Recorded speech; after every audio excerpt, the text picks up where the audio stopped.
चलो, बिस्मिल्लाहिर्रहमानिर्रहीम। अच्छा, जो लास्ट सेशन था, last session I must say I have enjoyed last session. आप लोग की तरफ से पार्टिसिपेशन भी थी और एक अच्छा डिस्कशन भी हुआ था। तो मैं चाहूँगा कि वही स्पिरिट इस सेशन में भी बरकरार है। तो पहले तो आप लोग के जहन में जिस किस्म के भी सवाल हैं काइंडली शेयर कर लें। कोई भी क्वेश्चन है तो शेयर कर लें, फिर मैं आज के सेशन में जो मुझे करना है, जो मेरे जहन में, वो मैं शेयर करूँगा, फिर हम सेशन को आगे बढ़ाते हैं। जी प्लीज़।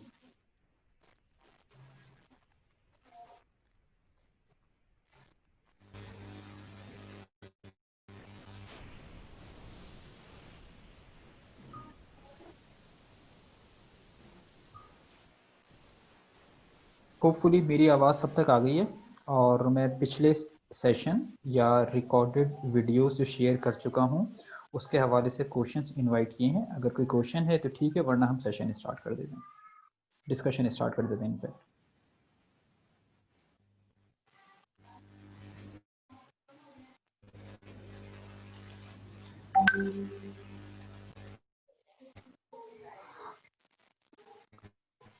कोई एक स्टूडेंट कुछ कोई कमेंट करेगा ताकि मुझे तसल्ली हो कि मेरी आवाज़ आ रही है, you are actively listening it. Yes sir, आ रही है आपकी आवाज।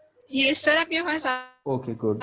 तो रही है। देखें, अगर किसी किस्म का कोई सवाल नहीं है ना, तब भी, क्योंकि इंटरेक्टिव सेशन है, सामने नहीं है आप लोग, तो काइंडली ज़रा बता दिया करें कि हाँ ठीक है, कोई क्वेश्चन नहीं है, मूव फॉरवर्ड। जी सर, आप ओके, स्टार्ट कर यस दें। सर। ठीक है। अच्छा, लास्ट सेशन को ज़रा कोई रिकैप करेगा, एक शॉर्ट समरी मुझे बताएगा 10-15 सेकंड की कि लास्ट सेशन हमने क्या किया था, what we have discussed. General discussion को छोड़ दीजिएगा, एडमिनिस्ट्रेटिव चीज़ों को छोड़ के एकेडमिक डिस्कशन क्या किया था हमने।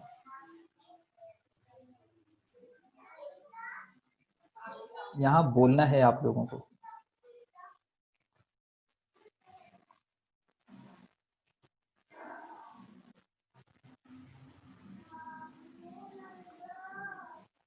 देखें, अगर टाइमली पार्टिसिपेट नहीं करेंगे तो रिकॉर्डेड वीडियो लेक्चर और इंटरेक्टिव सेशन में फ़र्क नहीं रहेगा। काइंडली शेयर करें।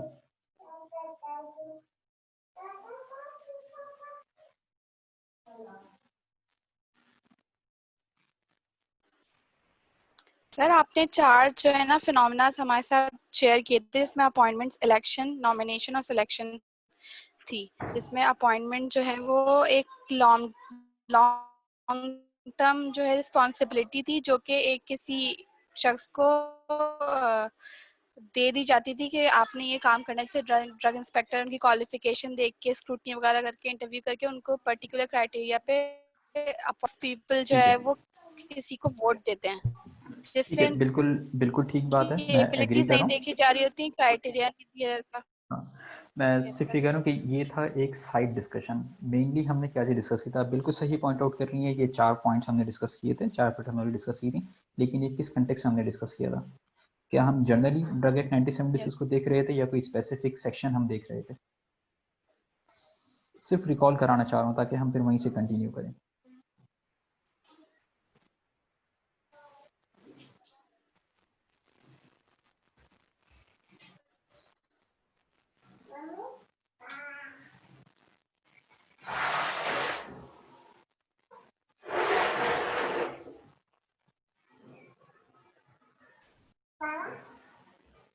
ठीक है, मैं इस चीज़ को इस तरीके से लेता हूँ कि इंटरनेट कनेक्टिविटी के मसाइल हैं और आप लोग यकीनन कुछ ना कुछ पार्टिसिपेट कर रहे होंगे, लेकिन शायद मुझ तक आवाज़ नहीं आ रही है, हालांकि माइक मैंने किसी का म्यूट नहीं किया।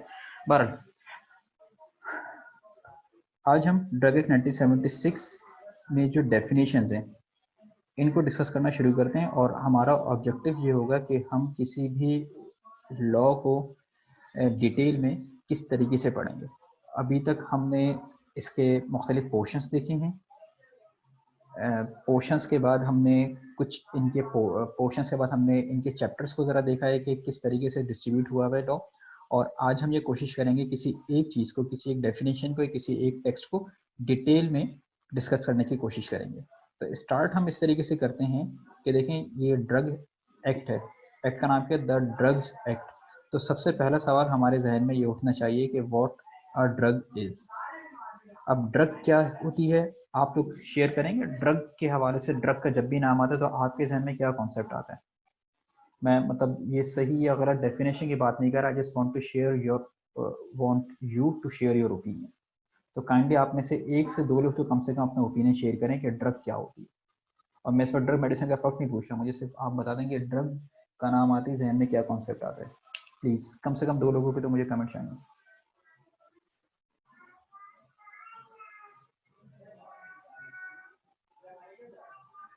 सर बेसिकली ड्रग कोई भी ऐसी प्रोडक्ट है जिसका आपने मतलब इफेक्ट इधर वो साइड इफेक्ट भी हो सकता है, वो अगर हम मेडिसिनल वे में देखें तो वो थेरेप्यूटिक इफेक्ट भी हो सकता है, मतलब वो अपना एक इफेक्ट प्रोड्यूस कर रहा है। अब वो बिल्कुल ठीक किसी है। भी उसमें हो सकता है।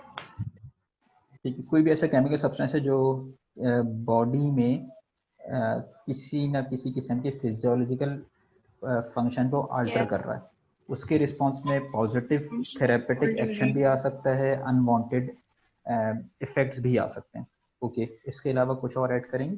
क्योंकि ये यकीनन आप लोग प्रोफेशनल्स हैं, एक प्रोफेशनल एनवायरनमेंट में डिस्कस कर रहे हैं, तो आप लोग टर्मिनोलॉजी में ही बात करेंगे। सर, और ड्रग ऐसे सब जी जी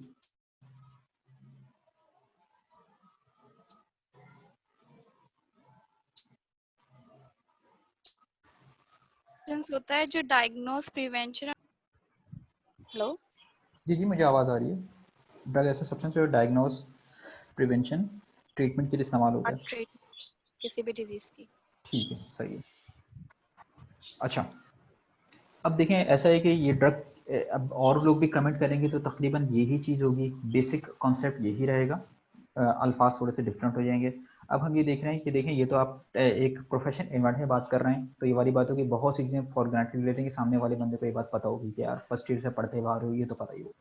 अब जब आप लीगल एक्सपर्ट की बात कर रहे हैं तो कोर्ट ऑफ लॉ में, कोर्ट ऑफ लॉ की भी बात नहीं कर रहे, जब आप लॉ पढ़े होते हैं तो लॉ फार्मासिस्ट के लिए या टेक्निकल लोगों के लिए टेक्निकल लैंग्वेज में नहीं लिखा जाता है, ये जनरली लिखा गया है लीगल प्रोसीडिंग्स के हवाले से। तो उसमें ये नॉन प्रोफेशनल्स के लिए लिखा गया है, तो इसमें कोशिश ये की जाती है कि हर एक चीज़ को कवर करें। प्लस आप में से कुछ लोगों ने यकीनन ड्रग एक्ट का एक ओवरव्यू ले लिया होगा। इसमें आप देखें तो सेक्शन 23 उसमें प्रोहिबिशंस लिखी हैं कि आपको कौन से काम नहीं करने हैं। अगर वो काम करेंगे तो अंडर सेक्शन 27 आपको पेनल्टी अवॉर्ड हो सकती है, और सेक्शन 31 में ड्रग कोर्ट है, जो ड्रग कोर्ट इन पेनल्टीज को अवॉर्ड करेगी। तो हमें पहले ये देखना है कि ड्रग क्या चीज़ है, क्योंकि किसी ड्रग को आपने विदाउट लाइसेंस मैन्युफैक्चर किया, या वॉयलेशन है। किसी ड्रग को विदाउट रजिस्ट्रेशन आपने मैन्युफैक्चर कर लिया, ये वॉयलेशन। अनरजिस्टर्ड ड्रग को आप मैन्युफैक्चर कर रहे हो, सेल कर रहे हो, वॉयलेशन। अनरजिस्टर्ड ड्रग को इंपोर्ट कर रहे हो, वायलेशन। तो आपको ये पहले देखना चाहिए कि ड्रग क्या चीज़ है। अच्छा, अब तक की जो हमारी अंडरस्टैंडिंग है उसके बेसिस पर मैं आपसे एक सवाल कर रहा हूँ कि मॉस्पेल ड्रग कहलाएगी?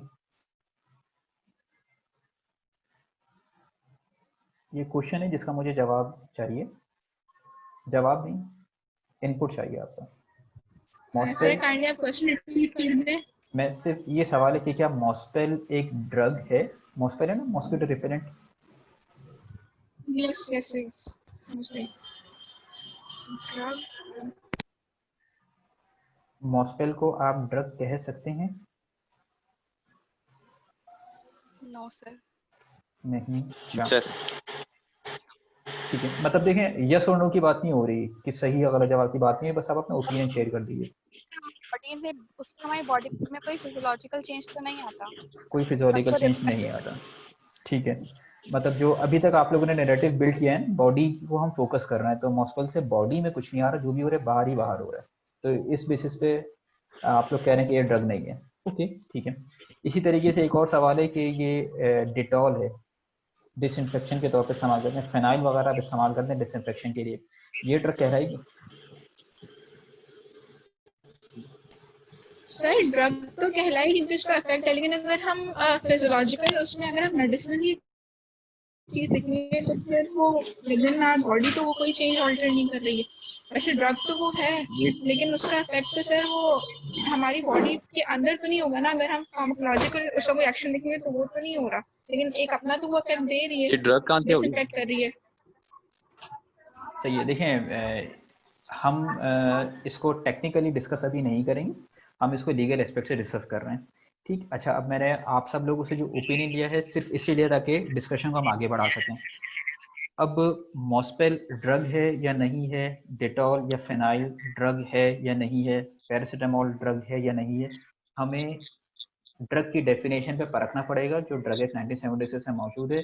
अगर इन डेफिनेशन से मौजूद क्राइटेरिया पे कोई भी सब्सटेंस पूरा उतरता है it will be a drug, otherwise no.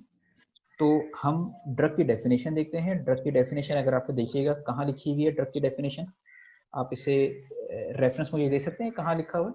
ये मैंने जो हाईलाइट किया अगर स्क्रीन पे आपको नजर आ रहा हो, इसे क्या पढ़ेंगे? Sub clause, clause, section, subsection, क्या पढ़ेंगे इसे? Close close clause, close. Good. Clause और पूरा रेफरेंस क्या बनेगा? क्लॉज तो हो गया जी, क्लॉज जी ऑफ, क्लॉज से ऊपर क्या होता है? सबसेक्शन होता है। सबसेक्शन ढूंढने की कोशिश करते हैं। ए क्लॉज से पहले कहीं पर यहाँ नंबर विद इन ब्रैकेट नजर नहीं आ रहा, तो इसका मतलब ये है कि इसका कोई सबसेक्शन नहीं है। डायरेक्ट क्या आ रहा है? Section, section 3। एग्री? तो ड्रग की डेफिनेशन अगर कोई आपसे पूछे, ये याद नहीं कीजिएगा एग्जामिनेशन पॉइंट ऑफ व्यू से, बिल्कुल नहीं। मैं सिर्फ ये कर रहा हूँ कि कभी कभी ऐसा होता है ना, आप किसी महफिल में बैठे होते हैं तो जरा आप टर्मिनोलॉजीज इस्तेमाल करके रेफरेंस देते हैं तो जरा लगता है कि हाँ मतलब ज्यादा सामने वाला बंदा ज्यादा बहस नहीं करता। आप कह सकते हैं कि ड्रग की डेफिनेशन ड्रग एक्ट में कहाँ मौजूद है? ड्रग एक्ट में ड्रग की डेफिनेशन मौजूद है under clause ji, under clause ji of there is no subsection of section 3 of the Drugs Act 1976। तो रेफरेंस जो ड्रग की डेफिनेशन कहाँ पर मौजूद है? Under clause ji of section 3 of the drug act 1976। अब ड्रग की डेफिनेशंस कितनी है? अब अगर आप देखें तो इसके बाद क्या चीज आ रही है? अब इसके बाद सब क्लॉजेज आ रहे हैं, सब क्लॉज 1, सब क्लॉज 2 और ये जा रहे हैं सब क्लॉज 6 तक। तो इसका मतलब ये है कि 6 डेफिनेशंस हैं। हमें किसी भी क्वेश्चन को परखने के लिए इन 6 डेफिनेशन से मौजूद क्राइटेरिया को मैच करना पड़ेगा। उसके बाद ही हम कह सकेंगे कि legally is it a drug और नॉट। टेक्निकली अलग चीज़ है, लीगली हमें यहाँ जरा चीज़ें डिस्कस करनी है। तो पहली डेफिनेशन को जरा हम पढ़ने की कोशिश करते हैं। एनी सब्सटेंस, ठीक। अच्छा, जहां पर भी कॉमा आए या और आए या एंड आए तो वहां पर ऑटोमेटिकली आप पॉज दे दिया करें ताकि बात समझ में आ जाए। ये सब बात हो रही है एनी सब्सटेंस और mixture of substance. Mixture of substance बोलना जरूरी है। अगर यहाँ पर मिक्सचर ऑफ सब्सटेंस नहीं लिखा जाता तो कोई भी combination drug, for example paracetamol और फेनाड्रीन सिट्रेट का कॉम्बिनेशन आता है and there are so many combinations, clavulanic acid, ampicillin वगैरह, इस सब सबके कॉम्बिनेशंस आते हैं। तो अगर यहाँ पर ये वर्ड नहीं लिखा होता तो कोई भी मिक्सचर, कोई भी कॉम्बिनेशन ड्रग नहीं कहलाता। तो ये वर्ड मिक्सचर ऑफ सब्सटेंस का वर्ड लिख के कॉम्बिनेशंस को ड्रग में कवर किया गया। Any substance either use singly और इन कॉम्बिनेशन। एक ये पहला क्राइटेरिया ये आया, that is manufactured, sold, stored या ऑफर फॉर सेल। ठीक, 4 फंक्शंस, या तो उस सब्सटेंस को आपने मैन्युफैक्चर किया है या सेल कर दिया है या सेल करने के लिए रखा है, ऑफर किया हुआ है कि यार कोई मुझसे खरीदना चाहे तो खरीद सकता है, या आपने कहीं उसे स्टोर कर दिया। उसकी नेचर की बात है, उसके साथ होने वाले फंक्शंस की बात है, और फिर इसके बाद फिर बात क्या आ रही है? और रिप्रेजेंटेड फॉर इंटरनल और external use. Internally externally use हो रहा वो सब्सटेंस इन द ट्रीटमेंट। उसका फिर मजीद चीजें आ रही हैं, in the treatment, mitigation, prevention और डायग्नोसिस ऑफ डिजीज। ये 4 चीजें, ट्रीटमेंट, मिटिगेशन, प्रिवेंशन और डायग्नोसिस की बात है। उसके बाद फिर कहा जा रहा है कि डिजीज या एबनॉर्मल फिजिकल स्टेट या सिम्टम्स देयर ऑफ, इनकी बात आई ह्यूमन बींग्स या एनिमल्स में, या रेस्टोरेशन, करेक्शन और modification of organic functions in human beings और एनिमल्स। तो यहाँ तक डेफिनेशन आ रही है ड्रग की, जिसमें नेचर के हवाले से बात होगी, सब्सटेंस या कॉम्बिनेशन ऑफ सब्सटेंस। उसके साथ ऑपरेशन की बात होगी कि उसे आपने मैन्युफैक्चर कर रहे हैं, सोल्ड कर रहे हैं, स्टोर कर रहे हैं या ऑफर फॉर सेल कर रहे हैं। किस मकसद यूज कैसे होगा? चाहे वो इंटरनली यूज हो चाहे एक्सटर्नली यूज हो। मकसद यूज का क्या है? ट्रीटमेंट के लिए इस्तेमाल कर सकते हैं, मिटिगेशन के लिए, प्रिवेंशन के लिए। एनिमल्स में, ह्यूमंस में, दोनों। किसकी ट्रीटमेंट, किसकी मिटिगेशन, किसकी प्रिवेंशन? डिजीज की, ये एबनॉर्मल फिजिकल स्टेट की। ठीक है, तो इस चीज को ज़हन में रखते हुए अगर हम अब सवाल का जवाब देने की कोशिश करें कि क्या पैरासीटामोल एक ड्रग है, तो क्या अब आप जवाब दे सकते हैं, इज पैरासीटामोल अ ड्रग और not? Yes sir. Yes sir. बिल्कुल इंस्टेंट जवाब आएगा यस। अब मुझे वर्डिंग्स पॉइंट आउट करके बताएं कि किन वर्डिंग्स की बेसिस पर आपने कहा कि पैरासीटामोल ड्रग है। एक मैं रिस्पॉन्स दे देता हूँ, कोशिश करता हूँ। आपने कहा एनी सब्सटेंस, ठीक है, पैरासीटामोल सब्सटेंस है, क्वालिफाइड। मैन्युफैक्चर, पैरासीटामोल में टैबलेट की बात कर रहा हूँ, वो मैन्युफैक्चर हुई है, सेल भी हो रही है, स्टोर भी हो रही है, कम से कम एक फंक्शन तो हो रहा है। Internal external use, internal use है इसका। किस मकसद के लिए इस्तेमाल होती है? ट्रीटमेंट के लिए इस्तेमाल होती है, मिटिगेशन, प्रिवेंशन, डायग्नोस के लिए तो नहीं होती, लेकिन ट्रीटमेंट और मिटिगेशन के लिए तो होती है। मिटिगेशन। ठीक है, मिटिगेशन आप चीज़ों को थोड़ा, एक तो ट्रीटमेंट है आप कंप्लीटली रिमूव कर रहे हैं, कंप्लीटली जो आप उससे क्योर की तरफ जा रहे होते हैं। मिटिगेशन आप इसको इस तरीके से करते हैं कि आप क्योर की तरफ जा रहे हैं, but it's not a complete cure. आप सिम्टोमेटिक ट्रीटमेंट की तरफ जा रहे हैं, जो इंटेंसिटी है, इंटेंसिटी को आप रिड्यूस करने की कोशिश कर रहे हैं। एटलीस्ट आप you are offering something to fight any condition. सर में दर्द हो रहा है, आपने सवाल कर लिया, कॉज नहीं जा रहा, कॉज नहीं जा रहा, लेकिन आप उसे किसी हद तक माइल्ड कर रहे हैं। प्रिवेंशन और डायग्नोसिस ऑफ डिजीज ये होगी। और अब नॉर्मल फिजिकल स्टेट, इनमें से कोई नहीं ट्रीटमेंट के लिए तो आई है ना, कुछ नहीं तो सर दर्द के लिए तो आप इस्तेमाल कर ही लेते हो ना, या सिम्टम्स हो गए ह्यूमन बीइंग और एनिमल में। तो इनमें से आपने चीजें ली, हाँ ठीक है, हर पैरामीटर्स में एक एक एस्पेक्ट पूरा हो रहा है, तो now this is a drug. Okay, अब अगर मैं आपसे दूसरा सवाल करूं, वही चीज उसकी मॉस्पेल की हम बात कर लें, तो अब तक जो कुछ आप लोगों ने पढ़ा है उसके लिहाज से मॉस्पेल ड्रग की कैटेगरी में आ रही है। मॉस्पेल सब्सटेंस है, मैन्युफैक्चर भी होता है, सेल भी होता है, एक्सटर्नल यूज भी है, लेकिन ये ट्रीटमेंट के लिए इस्तेमाल नहीं हो रहा, ये ट्रीटमेंट मिटिगेशन, नहीं सर। ट्रीटमेंट नहीं है, मिटिगेशन भी नहीं है, प्रिवेंशन, प्रिवेंशन नहीं है, क्योंकि यहाँ पर बात हो रही है प्रिवेंशन, कंटिन्यूएशन में देखेंगे ना, तो ये प्रिवेंशन ऑफ और diagnosis of disease, abnormal physical state वगैरह की बात हो रही है। मॉस्पेल आप इस्तेमाल करते हो, वो रिपेलेंट है, मॉस्किटो रिपेलेंट, बड़ा Yes, क्लियर yes. लिखा हुआ है। तो ना तो मॉस्किटो डिजीज नहीं है, एबनॉर्मल फिजिकल स्टेट नहीं है, सिम्टम्स उससे नहीं आ रहे, तो यहाँ तक तो वो ड्रग बिल्कुल। की कैटेगरी में नहीं आ रहा। हाँ, अगर ऐसा होता ना कि आप को किसी मच्छर ने काट लिया है, इन्फ्लेम्ड हो गया एरिया, उस इन्फ्लेम्ड एरिया के ऊपर आप कोई चीज लगा रहे हैं, नॉर्मली कैलामाइन लोशन आपने लगा दिया, तो ठीक है, नाउ इट्स अ ड्रग, आप उसे ड्रग के तौर पर कहो। तो अब तक की जो हमने डिस्कशन किया, इसके लिहाज से मॉस्पेल इस डेफिनेशन के लिहाज से तो ड्रग में नहीं आ रहा। इसी तरीके से अगर मैं किसी, ये जो हैंड सैनिटाइजर्स हैं, हैंड सैनिटाइजर्स का अगर हम बात करें, क्या वो ड्रग कहलाएगा या नहीं कहलाएगा? कॉमनली अब तो यूज ही कर रहे हैं ना हम लोग हैंड सैनिटाइजर। नहीं, तो अगेन ये ट्रीटमेंट, ऊपर के दोनों चीजें तो कवर हो जाएंगे ना, एक्सटर्नल यूज कर रहे हो, मैन्युफैक्चर भी कर रहे हो। अब ये ट्रीटमेंट, मिटिगेशन, प्रिवेंशन और डायग्नोसिस, इन चारों में से किसी एक में भी नहीं आ रहा है। जब नहीं आ रहा तो फिर ड्रग नहीं कहलाएगी। नहीं। अच्छा, इसके बाद फिर एक और पार्ट यहाँ तक मैंने डिस्कस किया था, अब मैं जो हाईलाइट कर रहा हूँ ये पार्ट हमने डिस्कस नहीं किया था। क्यों डिस्कस नहीं किया था इसका मैं जनरली बता देता हूँ। वर्डिंग से अगर आप देखें तो कॉमा के बाद आ रहा है not being a substance exclusively used और prepared for use in accordance with the Ayurvedic, Unani, homoeopathic और biochemic system of treatment. Okay, इसका मतलब ये हुआ कि अगर कोई ऐसा सब्सटेंस है जो इन सिस्टम ऑफ मेडिसिन में एक्सक्लूसिवली इस्तेमाल हो रहा है, ठीक है, होम्योपैथिक की कोई भी आप ड्रग उठा लें, यूनानी सिस्टम ऑफ मेडिसिन की आप कोई भी ड्रग उठा लें, और वो ऊपर मेंशन तमाम क्राइटेरिया को फुलफिल करती है।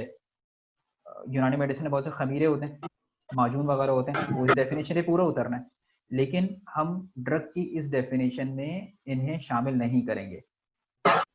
उसके लिए ये 1976 में बना था एक्ट, तो उसको ये कहा गया था कि होम्योपैथिक और यूनानी और इनके लिए अलग एक्ट बना दिए जाएंगे। आज की तारीख तक सेपरेट, मतलब उनके प्रैक्टिस के हवाले से रेगुलेशंस मौजूद हैं कि होम्योपैथ किस तरह प्रैक्टिस करेगा, तबीब किस तरह प्रैक्टिस करेगा, लेकिन उनकी जो मेडिसिन हैं, जो ड्रग आप बना रहे हैं, उसकी रेगुलेशन के हवाले से अभी तक ऐसा कोई एक्ट बना नहीं। उस एक्ट को, इस एक्ट को, जो ड्रग एक्ट 1976 पढ़ा है, इसको उसके ऊपर आप अप्लाई नहीं कर सकते। इन शॉर्ट, ये होम्योपैथिक, होम्यो स्टोर्स जो भी होंगे वहां पर कोई ड्रग इंस्पेक्टर विजिट, इंस्पेक्शन नहीं कर सकता। हर्बल स्टोर्स हैं, वहाँ पर ड्रग इंस्पेक्टर इंस्पेक्शन नहीं कर सकते क्योंकि वो जुरिडिक्शन में नहीं आते, ड्रग की डेफिनेशन से उन्हें निकाल दिया। वर्डिंग से ही कह रही हैं। अब आप लोगों को याद होगा, यह बड़ी कॉमन चीज है, इस चीज का मिसयूज भी किया लोगों ने, बहुत किया। हर किस्म की चीज ट्रीटमेंट घर में बनाई और उसको यूनानी मेडिसिन, हर्बल मेडिसिन, होम्योपैथ के नाम से चलाना शुरू कर दिया। तो ये प्रॉब्लम थी, बहुत बड़ी प्रॉब्लम थी। क्वैक भी बढ़ना शुरू हुए, अपनी मर्जी से लोग दवाइयां प्रिस्क्राइब करना शुरू हुए। तो सोचा कि इसको रिजॉल्व कैसे करें। ड्रग एक्ट में अमेंडमेंट इतना आसान नहीं है। शुरू की वीडियो से आपको एक्सप्लेन कर चुका हूँ कि लीगल प्रोसीजर क्या होता है। मेजोरिटी आपको सेनेट में भी चाहिए और नेशनल असेंबली में चाहिए, तो वो ज़रा मुश्किल होता है और प्रायोरिटी से ही मसाइल होते हैं। तो फिर जब ड्रैप एक्ट बना ना, ड्रैप एक्ट 2012 आपके मैनुअल में मौजूद है, उसमें ड्रग की डेफिनेशन है शेड्यूल्स के अंदर। इन डेफिनेशन नहीं होगा, शेड्यूल्स में डेफिनेशन है, वहां पर इन तमाम चीज़ों को ड्रग में शामिल कर दिया। अब ड्रग में शामिल कर दे तो अगेन एक मसला था कि ड्रग में शामिल तो कर दिया, अब इनको रेगुलेट कैसे करें। सब कुछ एकदम से रेगुलेट कर देंगे तो काफ़ी मसाइल हो सकते हैं ऑपरेशन लेवल पे, ना इतना स्टाफ है कि आप इसे इम्प्लीमेंट कर सकें। तो शुरू में ये किया गया, अभी आप लोग ड्रैप की वेबसाइट भी विजिट करेंगे ना, विजिट करेंगे, अभी मैं शेयर नहीं कर सकता, थोड़ा नेट का मसला है। उसे आप विजिट करेंगे तो वहाँ पर आपको लिस्टिंग के रूल्स ज़रूर नज़र आएंगे। लिस्टिंग के रूल्स नज़र आ जाएंगे। तो ये शुरू में किया गया कि अभी कंप्लीटली ड्रग एक्ट या ड्रैप एक्ट होम्योपैथिक और हर्बल मेडिसिन पे नहीं लेकर आएंगे, एक नाम दे दिया अल्टरनेटिव मेडिसिन का। अब जो कोई भी अल्टरनेटिव मेडिसिन बनाना चाह रहा है, पाकिस्तान में सेल करना चाह रहा है, उसे इनलिस्ट करना पड़ेगा, लिस्टिंग करनी पड़ेगी, रजिस्टर करना पड़ेगा ड्रैप के पास, उसके बाद आप कर लें। फिलहाल अभी अब तक भी होम्योपैथिक और हर्बल मेडिसिन पे ड्रग एक्ट या ड्रैप एक्ट अप्लाई नहीं होता। अभी फिलहाल यही कहा गया कि एटलीस्ट आप लोग रजिस्टर करा लें अपने आप को। हो सकता है कुछ अरसे के बाद इन तमाम चीज़ों पर ही, इन तमाम पर भी ये चीज़ इम्प्लीमेंट हो जाए। ठीक, ये है ड्रग की पहली डेफिनेशन। अब अगर हम थोड़ा सा और आगे बढ़ते हैं, ड्रग की हम दूसरी डेफिनेशन देखें तो इसमें कुछ और चीज़ें भी इंक्लूड हो रही हैं।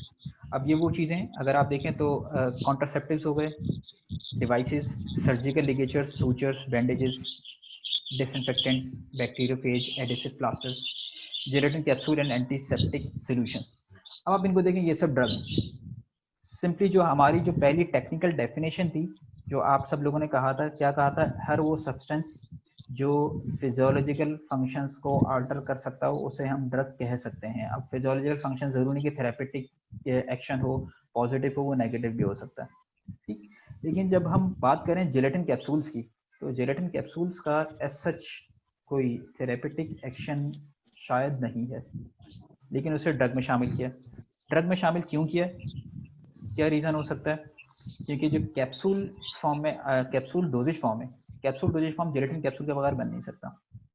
और इसे रेगुलेट करना ज़रूरी है। अगर आप जेलेटिन कैप्सूल को अलग लेकर जाएंगे तो शायद क्योंकि आप इसको इसी फॉर्म में इस्तेमाल करते हैं, अगर आप इसे अलग लेकर जाते, ड्रग के तौर पर ट्रीट नहीं करते, तो फिर इसकी आप क्वालिटी मेंटेन नहीं कर पाते, कहीं पर ही बन रहा होता, सेफ्टी प्रोफाइल आप मेंटेन नहीं कर पाते। तो जेलेटिन कैप्सूल्स को भी ड्रग में शामिल किया गया। ड्रग में शामिल करने का मतलब है कि anybody who want to manufacture gelatin, hard gelatin capsule या सॉफ्ट जेलेटिन कैप्सूल, उसे मैन्युफैक्चरिंग लाइसेंस लेना पड़ेगा। और इसको अगर आप सेल भी कर रहे हैं तो सेल करने के लिए भी आपके पास सेल का लाइसेंस होना चाहिए। इसी तरीके से बैंडेजेस वगैरह हैं। सवाल ध्यान में आता है कि जो ड्रिप सेट हम इस्तेमाल करते हैं, आपको ड्रिप लगानी है, इसके लिए जो पूरा सेट है, क्या ये ड्रग कहलाएगा? टेक्निकल डिस्क्रिप्शन के लिहाज से ड्रग में कोई कॉन्सेप्ट ही नहीं है, ड्रग में आएगा या नहीं आएगा। लेकिन अगर आप इन्हें पढ़ना शुरू करें, एजेंट्स डिवाइसेस को पढ़ना शुरू करें, तो यहाँ पर किसी हद तक आपका जो पूरा ड्रिप सेट है वो इसमें कवर हो रहा है। इसी तरीके से कॉन्ट्रासेप्टिव्स हैं, ऊपर आपने जितनी डेफिनेशन देखी कहीं से भी ये कॉन्सेप्ट नहीं आ रहा था, लेकिन दे आर ड्रग, मतलब सब्सटेंसेस की बात हो रही है।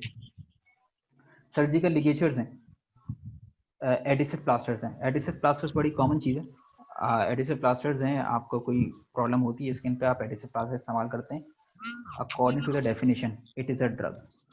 अब अगर किसी जगह पर मिल रही है, उसके पास लाइसेंस नहीं है, ड्रग इंस्पेक्टर कह रहा है कि आप इसे विदाउट, आपके पास लाइसेंस नहीं है सेल करने का, और विदाउट लाइसेंस आप एडिसिव प्लास्टर सेल कर रहे हो, तो that drug inspector is right क्योंकि एडिसिव प्लास्टर्स ड्रग की डेफिनेशन में आ रहे हैं, और जो कुछ ड्रग की डेफिनेशन में आप सेक्शन 23 थोड़ा टाइम निकाल के पढ़िए, तो सेक्शन 23 में यही लिखा हुआ है कि आप अनरजिस्टर्ड ड्रग को या विदाउट एनी लाइसेंस आप ड्रग को सेल नहीं कर सकते।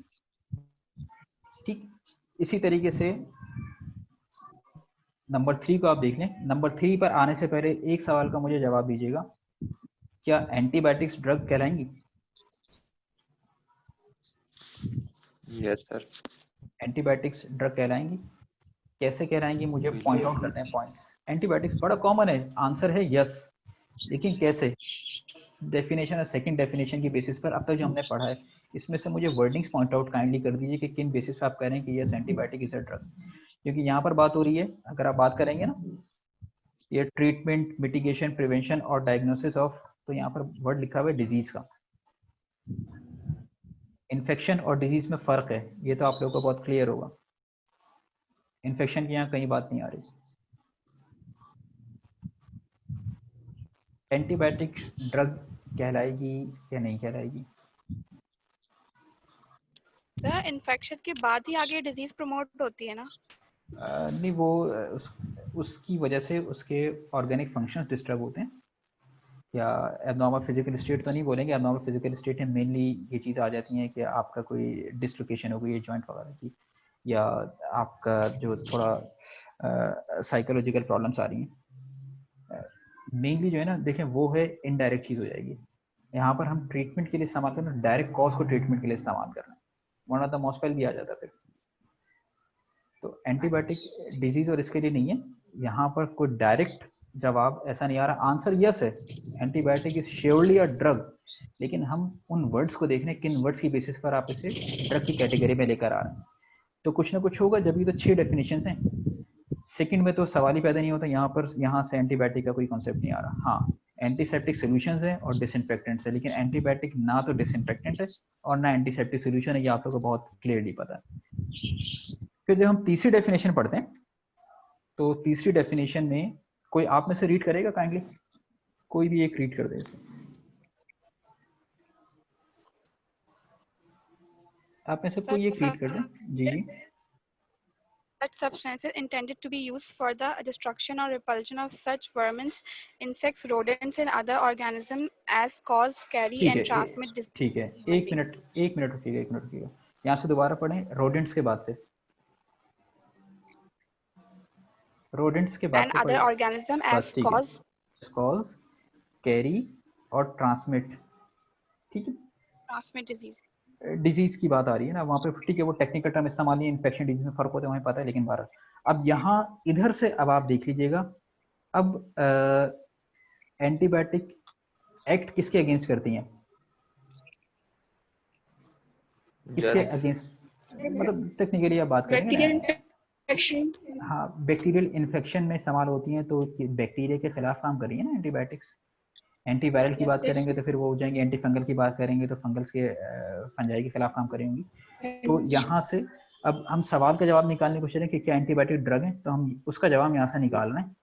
शुरू की 2 डेफिनेशन हम नहीं क्लियरिफाई कर पा रहे थे इसे। हमने कहा कि वो सब्सटेंसेस,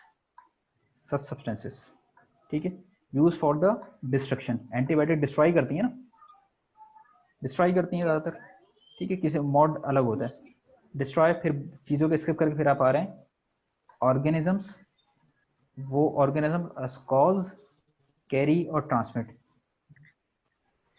ठीक है, बैक्टीरियल इन्फेक्शन कॉज भी कर सकते हैं, कैरी बेशक ना करें, लेकिन ट्रांसमिट तो हो सकता है, एक से दूसरी जगह ट्रांसमिट हो सकता है। ठीक, कम से कम कॉज तो हो सकता है, आगे नहीं भी जाएंगे तो कॉज तो हो सकता है। तो वो सब्सटेंसेस जो कि उन ऑर्गेनिजम्स को डिस्ट्रॉय करते हैं, जो कि कैरी करते हैं डिजीज को, ये एक जगह से दूसरी जगह ट्रांसमिट कर सकते हैं, तो उन्हें भी ड्रग कहलाए, वो भी ड्रग कहलाएंगे। तो यहाँ पर आप एंटीबायोटिक को सेफली ड्रग के तौर पर कह सकते हैं। एंटीबायोटिक ड्रग, इसमें कोई क्वेश्चन ही नहीं है।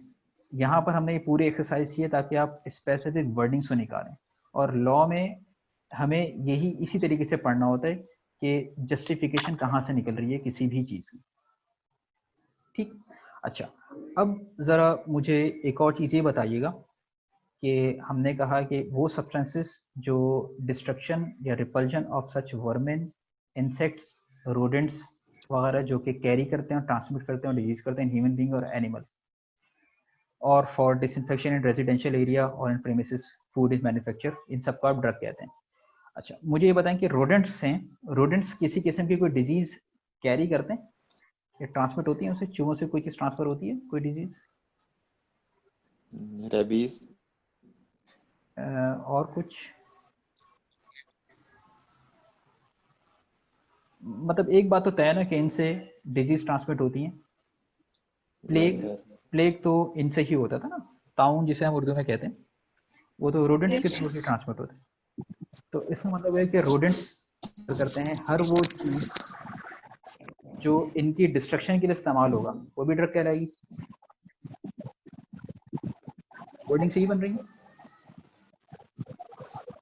तकरीबन। ठीक है, बज़ाहिर वर्डिंग सही बन रही है। तो तमाम चूहे मार दवाइयाँ ड्रग कहलाएंगी। मतलब ये हम ग्रामेटिकल इंटरप्रिटेशन पे जा रहे हैं, और इस ये सवालात करने का मकसद ये है कि सिंपल रीडिंग ना करें, सवालात जहन में आए, थोड़ा चैलेंजिंग चीज़ है, और फिर हम इसको रिजॉल्व करें कि हमें चीज़ें पढ़नी किस तरह है। देखें, लॉ है ओपन एंडेड, ये क्लोज एंडेड नहीं है कि जिस तरह हम लोग दूसरे सब्जेक्ट्स पढ़ रहे होते हैं ना, जिसमें हमें पता होता है कि एक ही आंसर होगा, या मैथमेटिक्स से आप चीज़ें सॉल्व कर रहे होते हैं। हमारी बचपन की प्रैक्टिस है, कोई भी चीज़ सॉल्व करनी होती है, पेज पर रख के आखिर में आंसर की देख रहे होते हैं कि सही आंसर आया नहीं आया। लॉ में ये चीज़ नहीं होती, तो इसलिए हमें अपनी जो बेसिस हैं उन्हें स्ट्रॉन्ग रखना पड़ेगा। तो सवाल हमारा ये है कि क्या चूहे मारने वाली दवाइयाँ ड्रग कहलाएंगी? बज़ाहिर वर्डिंग क्या कह रही है? बज़ाहिर वर्डिंग क्या कह रही है? जनरली तो नहीं, जनरली तो नहीं होगा, लेकिन वर्डिंग्स क्या कह रही हैं?